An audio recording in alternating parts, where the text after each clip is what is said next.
LH Funky. Swipe back. Dime tú, ¿verdad?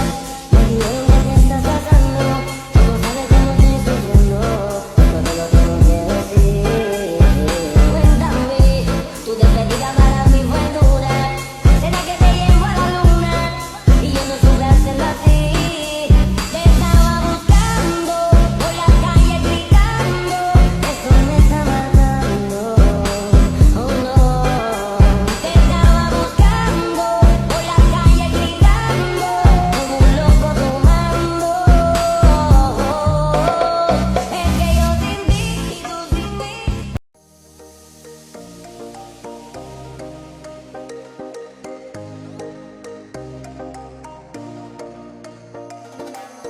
Assalamualaikum warahmatullahi wabarakatuh.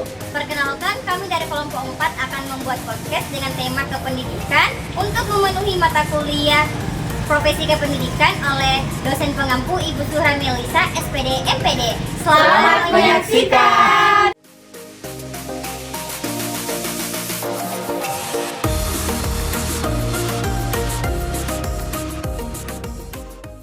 Selamat datang di podcast Belajar Bareng kami. Perkenalkan, saya Cici Heral Yalimuddin dan rekan saya. Ibnu Haikal yang akan memandu podcast kita saat ini. Nah, kali ini kami akan membahas mengenai pendidikan saat ini.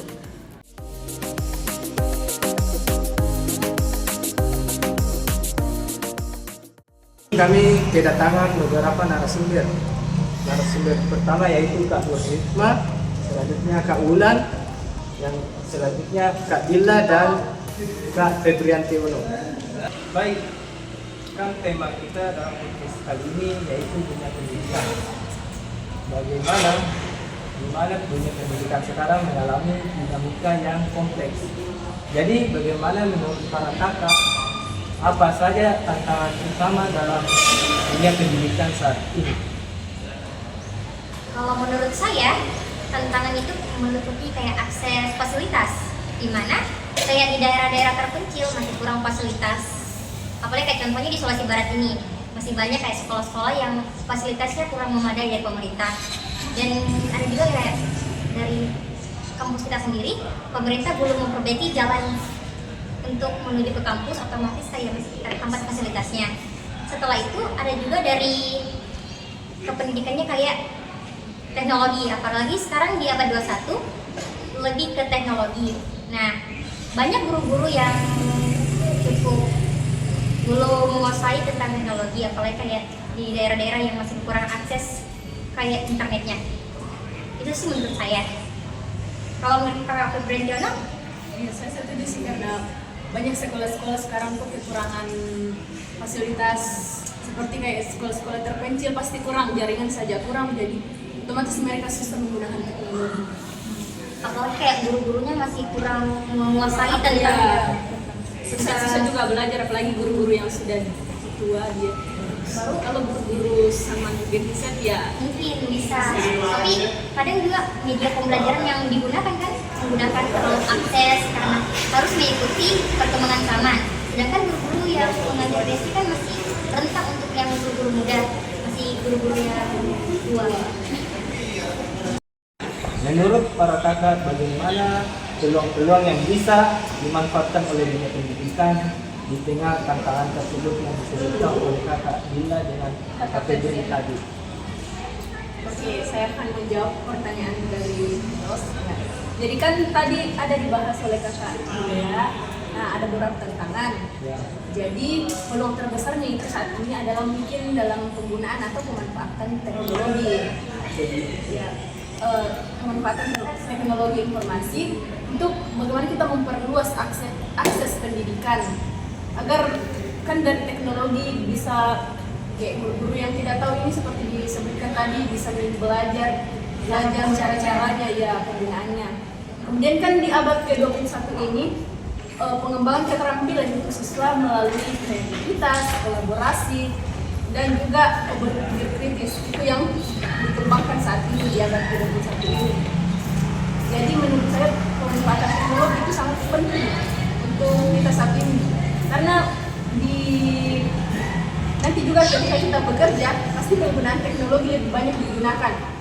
Rata-rata juga teknologi yang digunakan saat ini, baik misalkan itu pekerjaan yang sangat gampang saja, pasti ada penggunaan teknologi dalamnya.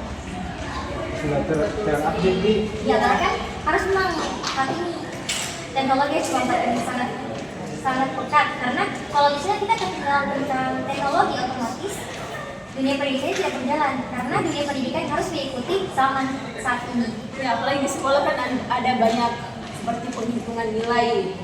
Pasti kita menggunakan teknologi. Karena kalau kita menggunakan lagi yang otomatis pasti lama Kayak penghitungan manual itu nilainya. lama sekali. Ya, seperti zaman dulu pasti banyak susah sekali guru-guru karena kurangnya teknologi. Iya, benar sekali pendapat yang disampaikan oleh Kakak Febriantiono bahwa teknologi saat ini sangat penting untuk pendidikan saat ini. Nah, saya sangat setuju dengan pendapat Kak Febri dan Kak Dila, dan di mana teknologi sangat berpengaruh dalam proses pendidikan kita saat ini. Oke, kita lanjut pertanyaan selanjutnya. Bagaimana peran para pendidik dan stakeholder lainnya dalam menghadapi tantangan tersebut? Jadi menurut saya itu pendidikan itu harus meningkatkan kompetensi profesional dan kemampuan digitalnya agar mampu mengintegrasikan teknologi dalam proses pembelajaran. Orang tua juga harus berperan penting dalam mendukung lingkungan belajar dalam kondisi di rumah. Dan pemerintah juga dan lembaga harus menyediakan fasilitas dan regulasi yang mendukung inovasi pendidikan serta penyertaan kualitas. Dan adanya energi yang baik antara semua pihak menjadi fondasi utama keberhasilan pendidikan saat ini. Oh iya, betul sekali. Orang tua memang sangat perlu mendukung. Iya, karena pendidikan, karena anak-anak kalau berangkat saja dari rumah tidak dukung orang tua pasti sampai ke sekolah kurang semangat dalam belajar. Karena guru sebagai orang tua mereka di sekolah, dan si orang tua juga harus memfasilitasinya di rumah. Pasti beda. Harus selalu ini seimbang antara di rumah sama di sekolahnya. Oke, terima kasih atas penjelasan kakak-kakak yang sangat seru ini. Apakah ada pesan dari kalian mengenai pendidikan saat ini? Jadi pesan saya akan mengajak semua pihak untuk terus berkomitmen pada pendidikan yang inklusif dan berkualitas. Pelajar harus berkembang, sedangkan tenaga pendidik harus terus berinovasi dan adaptif terhadap perubahan. Ya, menurut saya juga, semoga pemerintah memfasilitasi tentang kependidikan ini, terutama kayak akses-akses yang untuk menuju ke sekolah-sekolah ataupun ke kampus.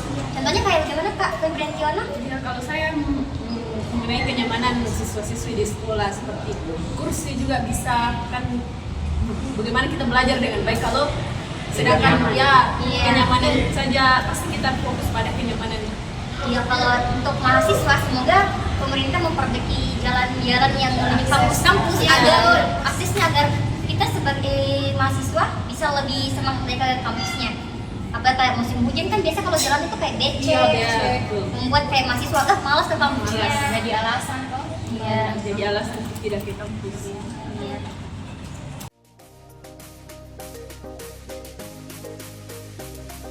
Sekian berakhirnya podcast kami. Mohon maaf jika ada salah kata, dan jika ada benar kata mungkin tidak batas. Semoga bermanfaat bagi penonton. Kami ucap undur diri. Assalamualaikum warahmatullahi wabarakatuh.